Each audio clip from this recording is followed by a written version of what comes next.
Set your course for the Hoth Takes podcast.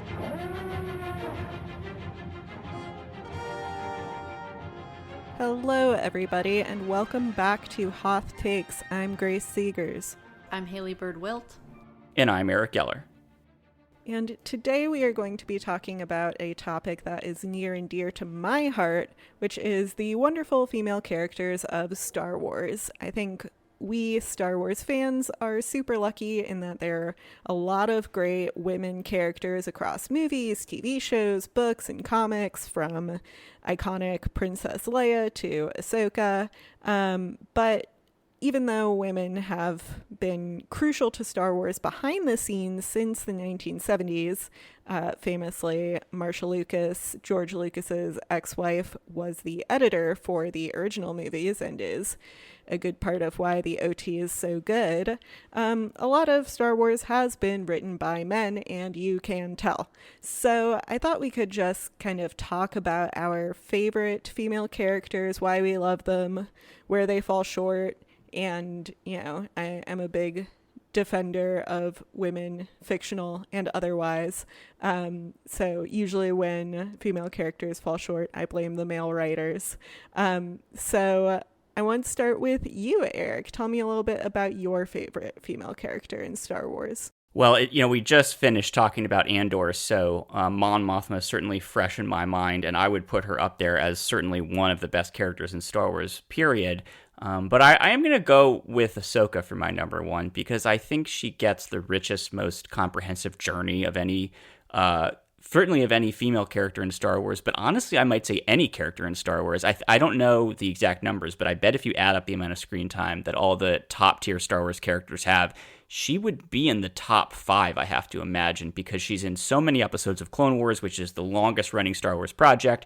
She's in a bunch of Rebels. She has her own show, and these are all products that capture her at different moments of her life, so we see a lot of her. And I think she really benefits from that because you see the challenges that she goes through early on, which makes you appreciate how she's able to overcome them later. You see her relationships with characters we know very well, characters we meet for the first time in Clone Wars, and all of that is really rich and wonderful. And partly because of the real-world reaction to her at the beginning, which was people criticized her for being this whiny teenager, but also partly because of the in-universe adversity that she faced. Her sort of mastery of the Force and her growing competence as a Jedi and then as a rebel leader are really delightful to watch. And the fact that she has so much time for you to unspool that storytelling adds to the satisfaction of getting able to see that play out because you have so much time with it. So Ahsoka would be my number one, I think. Haley, what about you? I think it's hard for me to choose, but Eric is probably right. A few others come to mind. Hera, in particular, from Rebels, I am very fond of. I think she is just such like a calm, steady presence during a chaotic time, which I appreciate, which doesn't reflect my personality at all, but I find it admirable. And I thought, okay, this one is far more recent, but I thought the children, KB and Fern in Skeleton Crew, were so fun and were very much not, I don't know, tainted by weird sexism or like the old school ways of writing women, because first of all, they're kids, but secondly, I think it's mainly because it's a more recent show.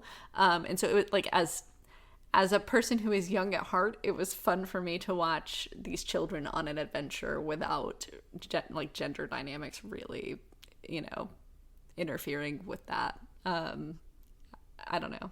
But Ahsoka probably, for all the reasons Eric said, is the one who probably gets the most character development. And also, like, yes, the outfit is ridiculous at first, but we don't see her through the lens of romance most of the time. I think there's like one episode where there's like possibly a romance of the Clone Wars. Other than that, she's just doing stuff, which I appreciate. Like she is not, her characterization is not dominated by how men see her. I think that's a really great point, Haley, about the two girls in Skeleton Crew. As you were talking about, I actually was kind of comparing them to Ahsoka because you're right. I think a really great thing about Ahsoka is that she isn't, for the most part, placed in those sort of romantic situations. But you also mentioned the horrible outfit that she has in the first couple of seasons. And this is like canonically a 14-year-old girl. So I don't love that she's in this kind of, revealing outfit for the first couple of seasons of Clone Wars. But I do agree that it's great she's not in a romance. And then with the kids in Skeleton Crew, a lot of times, even with young girl characters, there's always that element of, oh, they have a crush on one of the boys in their friend group. And that's really not the case in Skeleton Crew, which is another thing I really appreciate about it. So I think you're right about both of those points, Haley. To me, Ahsoka's probably my favorite, and also I love Hera from Rebels, but I think a lot about Leia, who truly is one of the great, like, she's the iconic female character of Star Wars, and she does so much cool stuff and is a rebel leader and really powerful. But I don't know if it's because of the timing of when the original trilogy came out, but she's really often defined by her relationship to the men around her, particularly, obviously, Han and Luke. And even though she has these badass moments, we really don't get to see her on her own as much.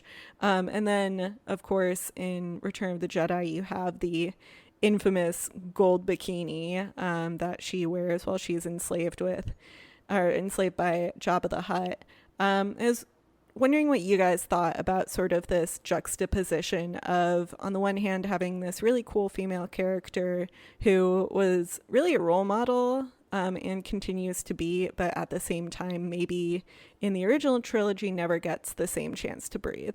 I feel like I don't have intelligent thoughts because I feel like so much of it is just when it was written. And what I wish I had done before we recorded this is read Carrie Fisher's memoir. That's so good. To see what she felt about it. Because I don't want to say it like, I don't want to say it's bad for a woman to be feminine, but I do think your complaint there is mostly the way she is treated does not give her as much freedom or agency as a character as the men, and right. I think so much of that is cultural, and like this did come out decades ago, so it's hard. Like I don't get super riled up about it because for most of human history, women have been treated very poorly. So yes, it's bad, but it was a long time ago. I think another part of it is that it was the beginning of a trend in Star Wars of like 2 steps forward, 1 step back with female characters, where they get to show off traditionally male coded skills of strength and power and confidence, things that society has historically associated with men, but they're usually doing it in kind of secondary roles. So, Leia is this important figure in the Alliance, but in the story of the Star Wars movies, as opposed to the in-universe hierarchy, she is sort of a sidekick to Luke. She's the inciting factor to get him to the Death Star, and then she's the, love triangle love interest for those movies. Same thing you could argue with Padme and Ahsoka, where they're either the love interest or they're the apprentice. Even though in universe they are quite good at what they do, they're impressive by the standards of the groups that they're a part of, whether it's the Senate or the Jedi Order. But in terms of their role as fictional characters, they have that secondary status. And I don't know how much of it is a deliberate thought process on the part of the various writers about the role that women should occupy versus already having characters that need to be the center of your story, like Luke or Anakin, and then realizing that everybody else is necessarily going to be ancillary to that story. But I do think that it's notable because it is part of this trend. So when you read Carrie Fisher's autobiography, Wishful Drinking, which is really, God, I love it so much. I've read it multiple times. And she really does have a lot of affection for Leia. But she does point out kind of the, ridiculous things she was made to do in terms of like the gold bikini and the way her character was kind of sidelined. But she tells this really incredible story about when she was in the first Star Wars movie, so 1977, and George Lucas tells her that she can't wear a bra because there are no bras in space. And Carrie Fisher is like, what are you talking about? And George Lucas is like, you'll get the bras would just get tangled because it's in space. So there are no bras in space. Wow. And Carrie Fisher makes this joke about how that's what she wants her obituary to say is strangled to death by her own bra. But I think you're right, Haley, that it's definitely indicative of the era in which it was created and who was doing the writing. A guy who was like, hey, there are no bras in space. But I feel like just because it's indicative of when it was created doesn't mean we can't be critical of it now or want to see improvements. So something that I think is a bit of the wasted potential of the sequel trilogy is how we don't see Leia as much as a general.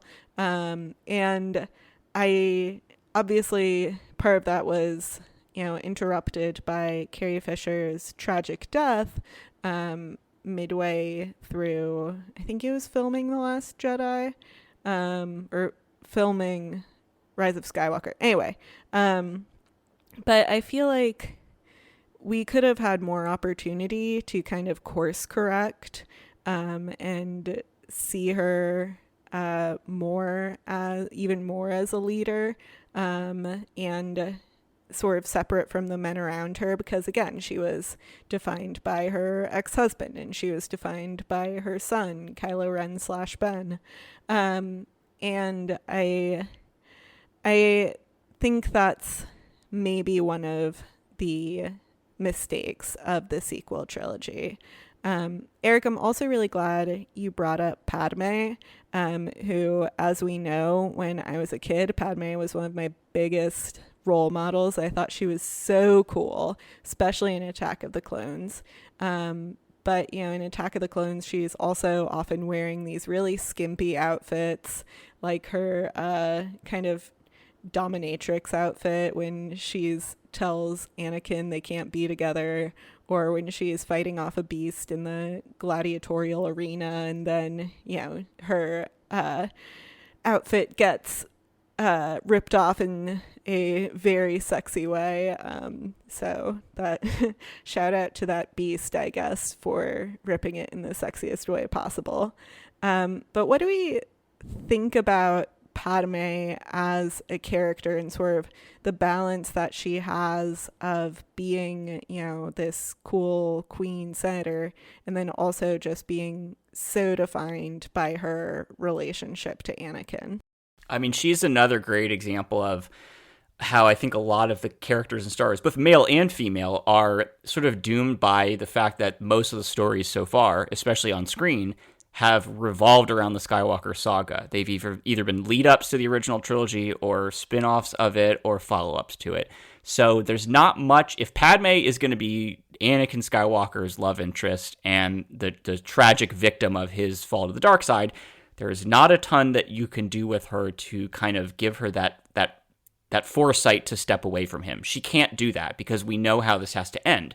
So every temptation you might have to write her as an independent person who doesn't take BS and is, very career oriented and a strong-willed person, you have to compromise that and dilute that with the fact that she has to stay with Anakin. She has to ignore the red flags that are all up and down the field, especially, the most obvious ones, like the killing of the Tusken Raiders. I mean, how many memes have we seen where it's like, girl, get out of there, right? And people make fun of her for staying with him after that. And there's something real to that, because it's always seemed silly when you think about it that a person as perceptive as her, as strong-willed as her, and as independent as her would be so captivated by him and so willing to stay with him. Like, if you didn't know better, you would think that she really needed something from him, that she was sort of captivated by him in some way.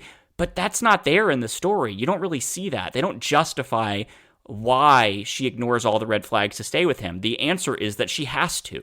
And so I think that's a tragic element of her, both in universe but also out of universe, that they can't fully pay off what they're trying to say about her on the surface in terms of her strength of will and all that other stuff that I was talking about, because it's all undermined by the necessity of her staying with Anakin. So I think that's very disappointing.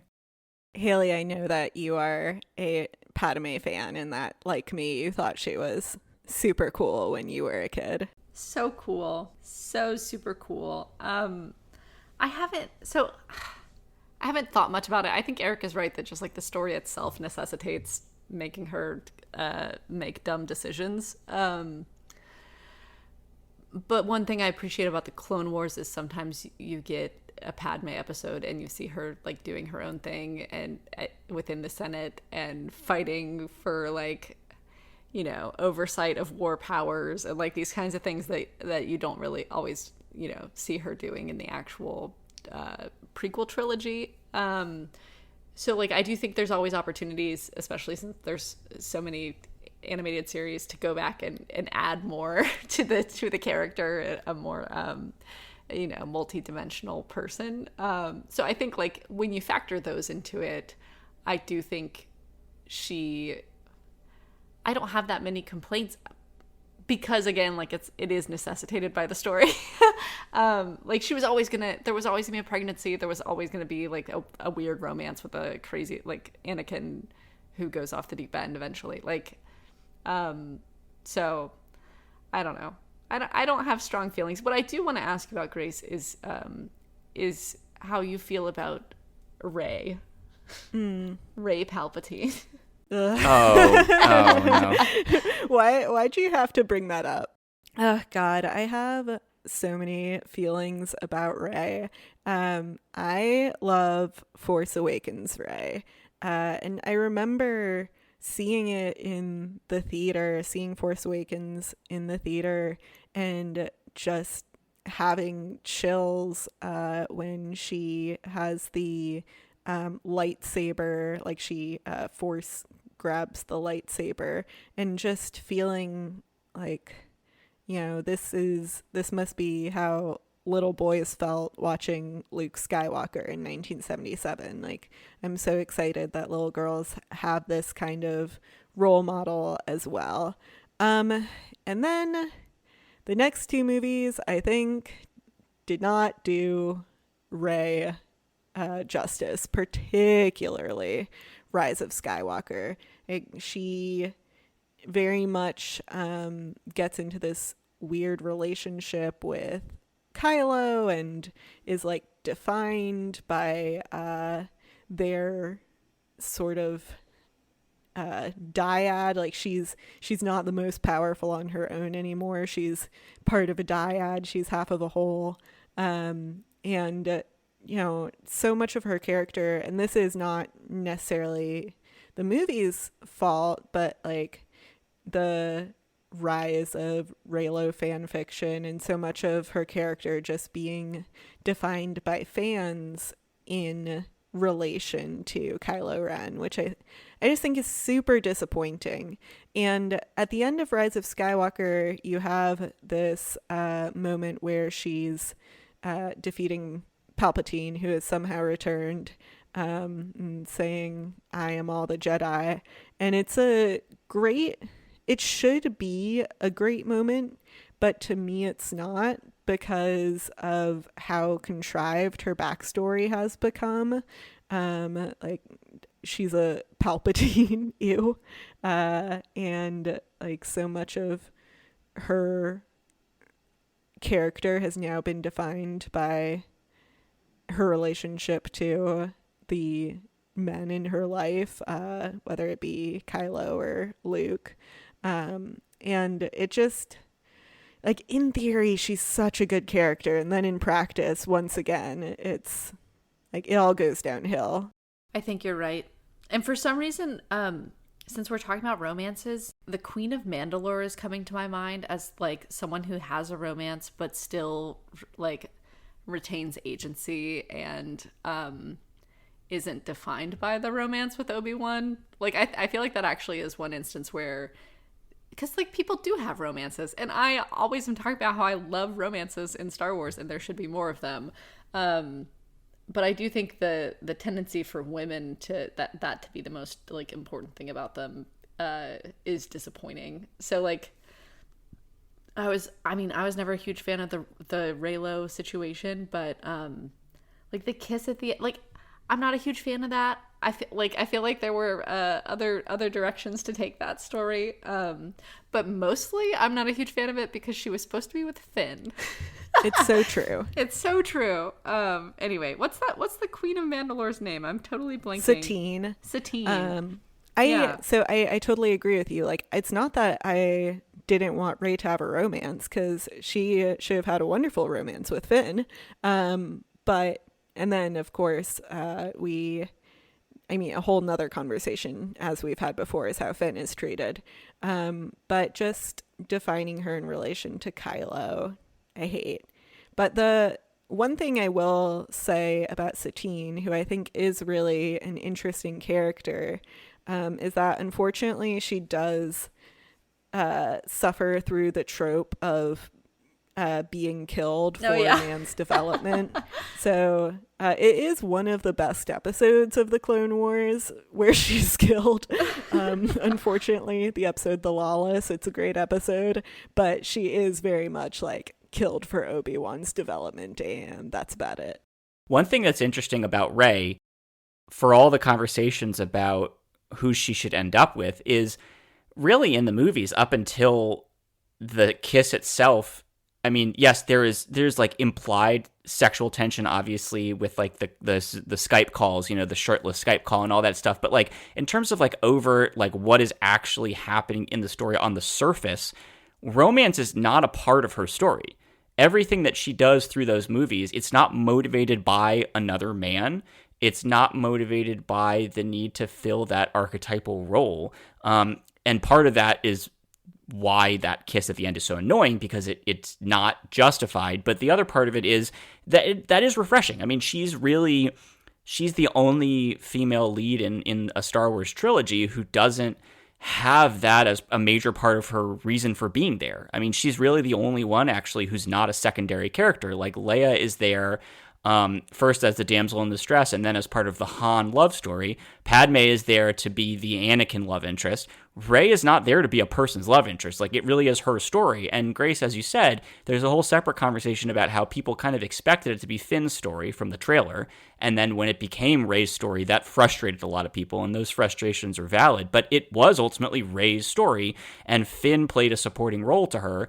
And again, setting aside why that itself is problematic, it is notable that she was the only one to not have that secondary role. And I do wonder if part of all the discussions about who she should end up with were a reaction to the fact that the story really tried for a while to avoid pigeonholing her in that way.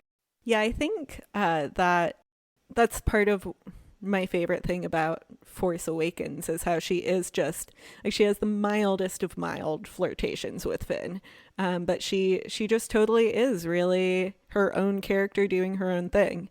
And I'm not the biggest fan of Force Awakens. I think it's good. I think it's, you know, basically just a remake of the original Star Wars, but that is like the promise of Rey is so good in it, and just Rey as an individual is so good, and then I really feel like it's squandered in the next couple of episodes, as is so often the case with female characters. I want to go back to something that Haley was talking about earlier with Padme, how you get to really see her as her own person in Clone Wars. And to me, that's part of what's really special about the TV shows, the animated TV shows, is seeing these characters expanded upon because there's room for it. There's time for it. There's space to breathe. Like, we know Padme isn't needing to die in the next 2 hours. She has time to be her own person. And one of my favorite animated characters that both of you, I think, brought up is Hera from Rebels. But Haley, I want to ask you why you love Hera so much, because I mean, I think I know this, but I want to get your thoughts on it. Wait, okay, now I'm curious why you think, what your answer is. I think she's, okay, I really enjoy science fiction about competent people. So like The Martian, very competent person in a tough spot. And I feel like Hera, out of all the characters in Rebels, sort of fills that character niche. Because, like, you know, Kanan and Ezra are force sensitive, and they're kind of like, that's more of a fantasy kind of genre that they're pulling off there. Hera is very much someone who has gone through it and is very skilled and very dedicated to the task at hand. And I think like the virtue of like persistence and again the sort of calmness that I mentioned, even in the face of a galaxy at war, is something that I like really enjoyed watching. I thought it was a good part of the and also the fact that she goes through like one of the most horrible kinds of grief that you can imagine.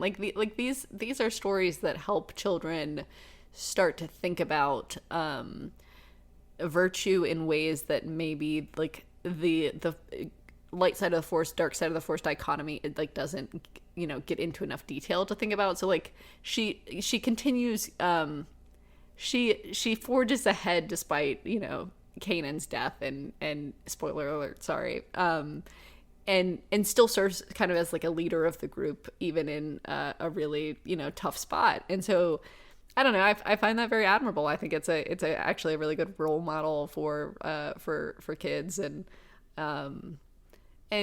obviously there's a romance there as well, but partly because it's a kid's show, like that's not the main defining feature of Hera in Rebels. And the other thing that's great about Hera is that, yes, there's romance, and there's even kind of the sort of the mother role almost, to the kids, but it's not, it doesn't sort of accept the need to channel itself through the stereotypical portrayal of like mothers in a lot of storytelling. In other words, she's a mother, but more in the sense of being a leader of a team. Right, so there's tenderness, right, but it's mission oriented. It's mothering in almost the way that any strong, capable woman who's the team leader would mother the younger people on the team. Where it's not really just she's a woman, so she has maternal instincts. It's more like she's a leader, so she has leadership instincts, and she happens to be a woman as well. But there's a subtle way that they portray her maternal instincts differently by kind of reflecting it through that lens of being a team leader, where it doesn't feel like it is subsumed beneath her gender. It feels like it's just an expression of her military leadership role rather than her gender. I think that's a really great point, Eric, about how she, has these mothering instincts, but it's not like she's the mom. That is something that I really like about her as well. And I also like that she's in a loving relationship that is also does not define who she is. She's one of my favorite characters. Even if her ending has one of my least favorite tropes of all time, which is, as we know, woman loses partner but is pregnant secretly and then has baby. I hate that. But Grace, it's a good thing that they didn't do that again in another Star Wars story. I was just gonna say I am more okay with it with Rebels than I am with Andor and Bix's outcome, which we've heard my thoughts on Bix and how she was treated.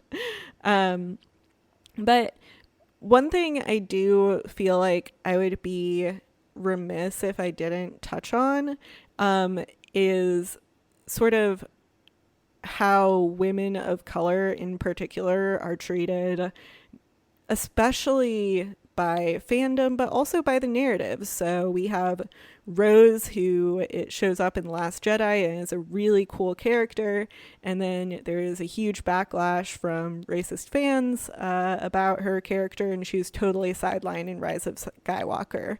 One of the most interesting new Star Wars shows we've seen, The Acolyte, which was flawed but had a lot of really good potential, and it was just absolutely review bombed because it was created by a woman and starred a Black woman, and I think that's just, for me, that's one of the greatest failures of Star Wars, both behind the scenes and from fandom. Like, women aren't given the same leeway that men are given when it comes to creators. Like, Leslie Headland should have been given the opportunity to make a season 2 of The Acolyte, and I can't help but think that the fact that she's a woman factors into this. But also, I think just the way that women of color are continuously sidelined and mistreated by the narrative and by fans is just, it's one of the things where, like, to love Star Wars is to be critical of Star Wars, and it's one of the things where it's like I'm almost angry or I am angry that women of color aren't treated better on pretty much any front in Star Wars. Yeah, the Kelly Marie Tran example still just really stands out to me because in a sense it's emblematic of Star Wars reactionary thinking, Star Wars fans reactionary thinking on a lot of fronts. The characterization of Luke Skywalker is a great example of that. There was a ton of backlash to that too. So in one sense, it reflects the fact that Star Wars fans, at least a slice of them, have a sense of what they want Star Wars to look and feel like, and they have a sense of ownership if they don't get their way, that they can feel entitled to say that it's not just what they don't want, but it's something they deserve better than that. But then it's, on the other hand, it's more than just a reflection of that, because it has connections to the real world progression of the franchise. These are not just people saying, oh, I don't like that Luke was a hermit, right? It's more serious and meaningful than that. These are people saying, I want the people involved in Star Wars to look a certain way. I want Star Wars to mean something for the real world. And what they mean by that is, I don't want it to be a vehicle for the advancement of new kinds of narratives. I don't want it to be a vehicle for the spotlighting of people who haven't had the spotlight before. I don't want it to be a way for people who might otherwise be marginalized out of success in Hollywood to show their chops and use the spotlight to get their richly deserved rewards, right? This is a reaction to that. It's people saying Star Wars shouldn't serve that role. I don't want these people in my Star Wars, right? And that's gross, and it has, as you said, it has affected people at that intersection of race and gender, and she's the best example of that. And I don't know that we certainly can't air my true thoughts to those people. We'd have to censor it heavily, but it's just very, very frustrating that they continue to have so much influence in the franchise. Yeah, one of my biggest worries post Acolyte especially is that women creators aren't, already we see that women creators struggle to be championed. And my worry is that what we're seeing here is a victory of the small vocal minority that we've seen have wins when it comes to sidelining women characters, women of color, women creators. Like, it feels like a lot of times that they are winning. Like we saw The Acolyte canceled. We saw Kelly Marie Tran sidelined in Rise of Skywalker and treated really poorly and not being defended by Lucasfilm. It's like I want to see better from Star Wars, and I think there are spots of hope, like with Skeleton Crew, with Mon Mothma in Andor, but I just also worry, like where are we going from here when it comes to how women are treated, and are we seeing this sort of reactionary element that we're seeing in real world? Is to what extent is that going to permeate in the future of Star Wars as well?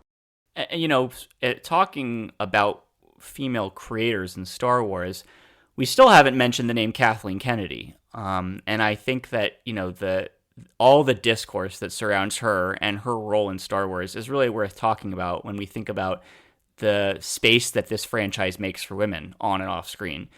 Because there's so much disinformation and distortion about what Kathleen Kennedy does, what she's responsible for, how much of the success or failure of a project is on her.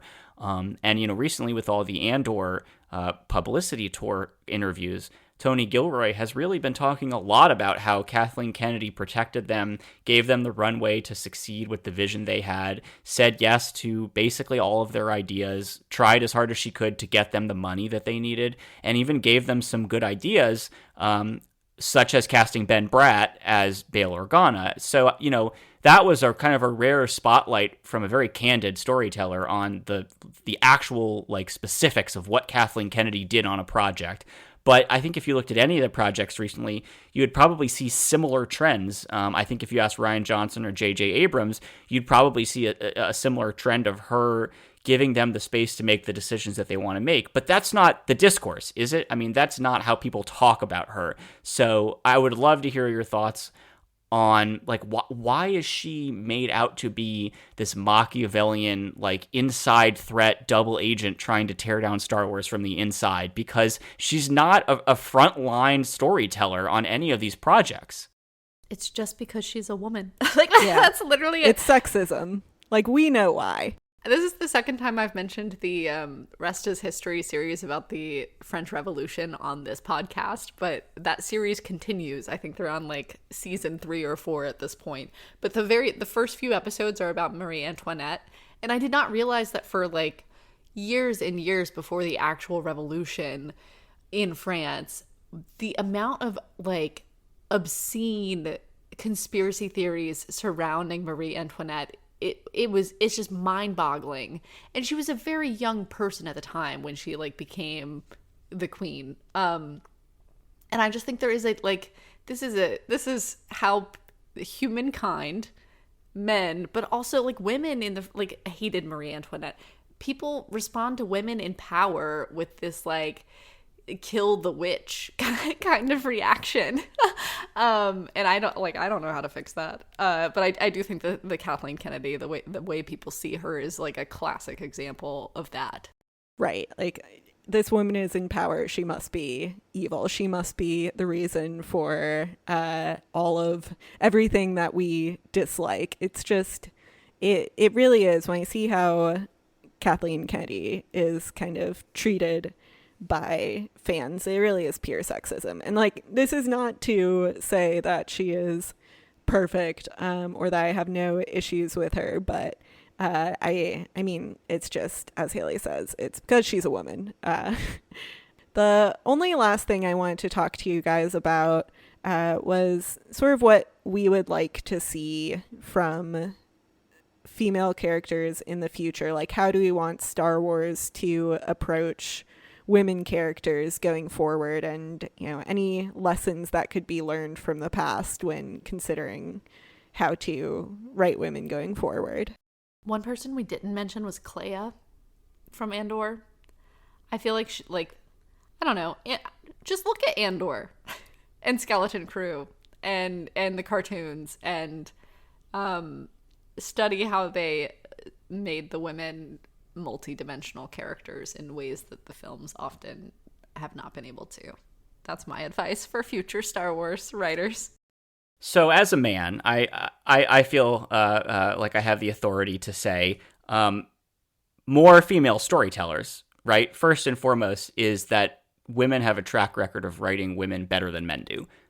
That's not really controversial. At least I hope it's not controversial with our listeners, but that's just true. So more women in positions to actually tell these stories.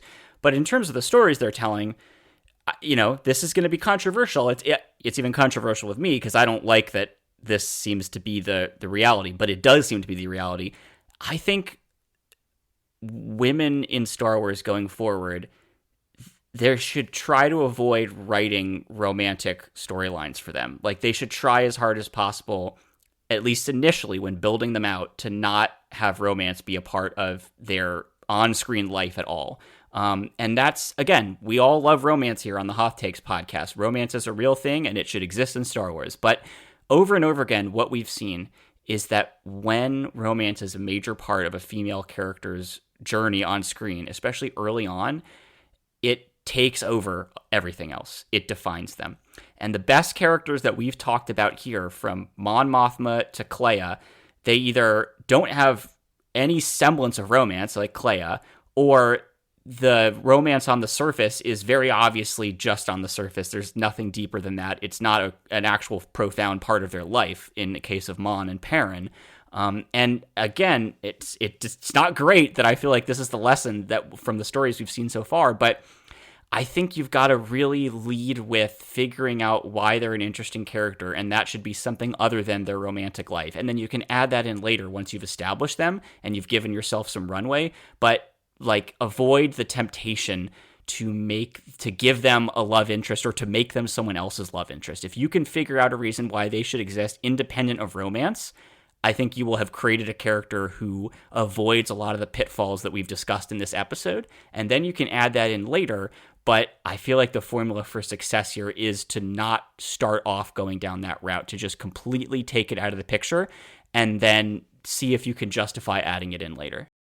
I mean, I totally agree with all of this, everything you guys are saying. The only thing I would add would be to reiterate that more women creators should be in Star Wars, and then to also just tell Lucasfilm to not be so cowardly, like to stand up for your women creators and your women stars, and to push back against the haters and say, you know what, we want to tell these stories, and that's important too. And I would just love if they could really stand up for their women creators, women characters, women actors, in a way that I feel like they have somewhat failed to do so. Okay, well, that's going to wrap up this discussion. Thank you all so much for listening. If you want to share your thoughts about this episode or suggest topics for future shows, you can email us at hothtakes@gmail.com, or you can reach out to us on X and Blue Sky. We've got the links to our social media profiles in the show notes. Haley made our wonderful logo and banner art, and I edited the show and put together our music. As always, for legal reasons, we have to tell you that all Star Wars music and sound effects are the intellectual property of Lucasfilm. You can find a complete archive of past episodes on our website, hothtakes.wordpress.com. And if you like the show, share it with a friend. You can find Hoth Takes on all the major podcasting platforms, including Apple Podcasts, Amazon Music, and Spotify. We'll see you next time. May the Force be with you.